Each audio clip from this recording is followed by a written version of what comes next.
Citoyens de Sion, bonjour. Que la paix et la grâce de notre Dieu qui surpasse toutes choses soit le partage de chacun de nous tous ce matin.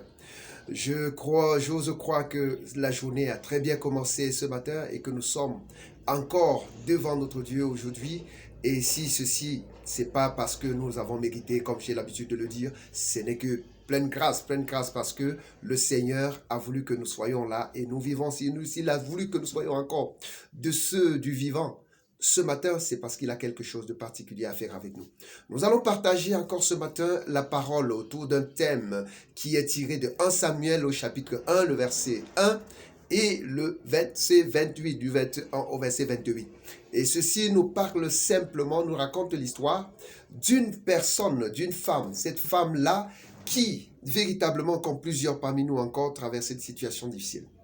Le thème que nous allons échanger ce matin porte bien sur « Cesse de pleurer ». Cesse de pleurer et loue le Seigneur. Cesse de pleurer et loue Dieu. Voilà le thème qui nous intéresse ce matin. Oui, bien-aimés, je sais combien de personnes aujourd'hui sont dans des situations difficiles et dans cette situation difficile, tout ce qu'ils trouvent à faire, c'est de pleurer, de crier. Tu as tellement crié à Dieu. Tu as tellement pleuré à Dieu. L'histoire de 1 Samuel au chapitre 1 jusqu'au verset 28 nous parle d'une femme. Une femme, celle-là qui est l'épouse d'Elkana qui s'appelait Anne. Anne, chaque année, allait avec son époux ainsi que sa coépouse. Sa coépouse offrir le sacrifice à Dieu. Ils allaient dans le temple, son désir c'était quoi? C'était d'avoir un enfant. Elle voulait enfanter. Elle ne pouvait pas enfanter. La parole de Dieu dans ce passage dit que Dieu l'avait rendue stérile. Et quand Dieu l'a rendue stérile, elle passait tout son temps à pleurer. Elle priait à Dieu tout le temps, elle pleurait à chaudes larmes. Plusieurs années, elle passait le temps à crier, à pleurer à Dieu, Est-ce que Dieu a exaucé ses pleurs? Non, bien-aimé, Dieu n'a pas exaucé ses pleurs, bien au contraire. Elle pouvait revenir tous les jours, pleurer devant le Seigneur, pleurer à chaudes larmes. Mais est-ce que Dieu exauce les pleurs? Ce n'est pas les pleurs que Dieu exauce. Dieu n'exauce pas les pleurs, les amis.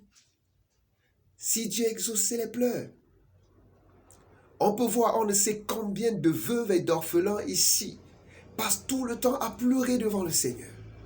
Il est bien vrai qu'il est le Dieu de veuves et des orphelins. Il y en a plusieurs qui pleurent au Seigneur. Il y en a qui se meurtrissent devant le Seigneur. Mais Dieu n'exauce pas nos pleurs. Ce que Dieu exauce, c'est simplement la foi et l'élan de notre cœur.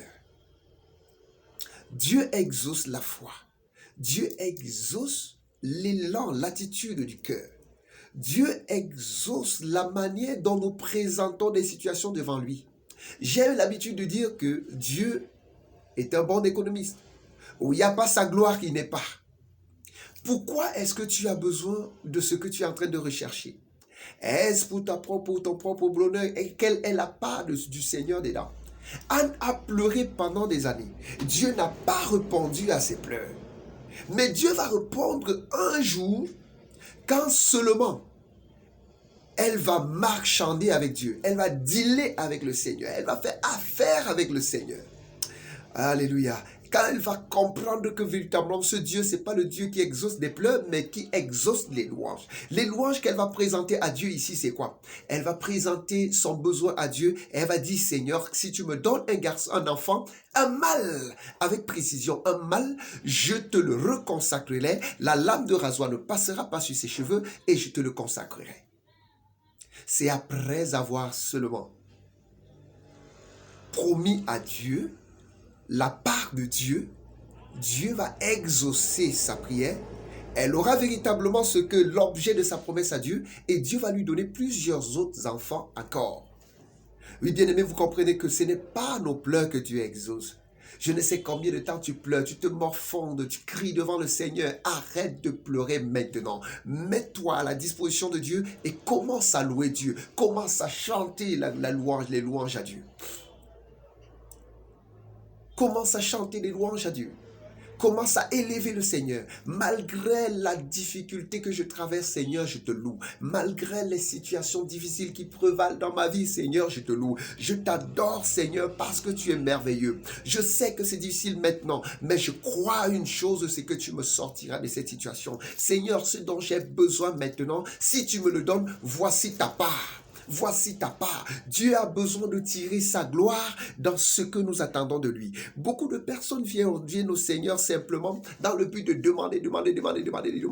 Tu continues à demander. Tu vas demander jusqu'à la fin de ta mission sur la terre sans savoir ce qui t'a amené exactement sur la terre. Mais ce que je vais te dire ce matin, le secret que je vais te donner ce matin, bien-aimé, c'est que quand tu demandes quelque chose au Seigneur, il faut présenter aussi la part de Dieu là-dedans. Dieu n'est pas où il n'y a pas sa gloire. Dieu est présent là où il y a sa gloire. Sa gloire, c'est quoi dans cette voiture que tu as besoin? Tu as besoin d'un mariage, mais quelle est la gloire de Dieu là-dedans? Est-ce que tu veux te marier juste parce que, pour que les gens disent que telle aussi est l'épouse ou l'époux de tel? Non! Seigneur, je veux me marier. Et en me mariant, Seigneur, je voudrais te glorifier. Je voudrais être un modèle. Voilà ce que tu vas faire. Seigneur, je veux commencer cette affaire. Mais quand je veux commencer cette affaire, voici la part que je veux mettre à la disposition de ton église pour la bonne marche de ton église. Seigneur, voici ce que je vais entreprendre comme mission. Et cette mission que je veux faire, ce que je veux faire comme entreprise, Seigneur, voici ta part. Où est la part de Dieu? La part de Dieu, c'était Samuel lui-même qui est devenu le prophète. C'est lui qui a oint Saül, c'est lui qui a oint David.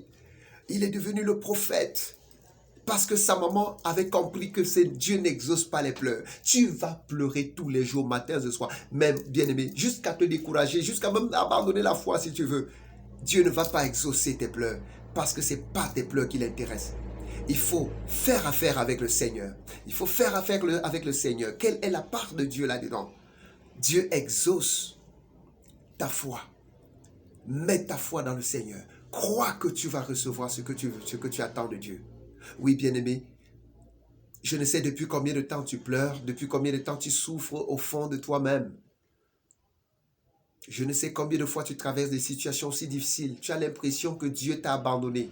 Dieu ne t'a pas abandonné, comme Anne également. Dieu ne t'a pas abandonné. Dieu attend simplement que tu réussisses, que tu répondes à cette préoccupation, à ce qui est essentiel. Trouve cette solution, présente à Dieu. Donne la part de Dieu dans ce que tu recherches. Dieu a besoin de se glorifier dans tous les aspects de notre vie. Quelle est la part de Dieu? Alors, bien-aimé, ce matin, je vais te demander d'arrêter de prier, d'arrêter de pleurer et de commencer à louer Dieu. Si tu étais couché présentement en train de pleurer, essuie tes larmes, commence à chanter les louanges, célèbre le Seigneur. Je vais prier pour toi ce matin afin que le Seigneur te délivre de cette situation et que le Seigneur se glorifie dans ta vie. Seigneur, je te prie pour celui ou celle-là qui est en train de m'écouter ce matin. Ô Père Céleste, au nom de Jésus-Christ de Nazareth, que tout esprit, Seigneur Jésus-Christ, qui n'est pas de toi, soit chassé de lui. Que cette personne-là qui recherche, si c'est la guérison, au Seigneur, qu'il reçoive la guérison. Si c'est le développement ou dans son entreprise, que son entreprise prenne de l'envol maintenant au nom de Jésus. Pendant que je suis en train de prier et imposer ma main, Seigneur Dieu Tout-Puissant, sur toute personne souffrant de n'importe quelle maladie que ce soit, je déclare que tu es guéri dans le nom puissant de Jésus-Christ. Que le sang de Jésus-Christ commence à circuler de tes cheveux jusqu'à la plante des pieds et que tu reçoives guérison, délivrance et libération dès à présent. Loue le Seigneur, que l'esprit de louange se saisisse de toi et que tu reçoives la grâce et la gloire de Dieu dans le nom puissant de Jésus. Amen. Dieu te bénisse.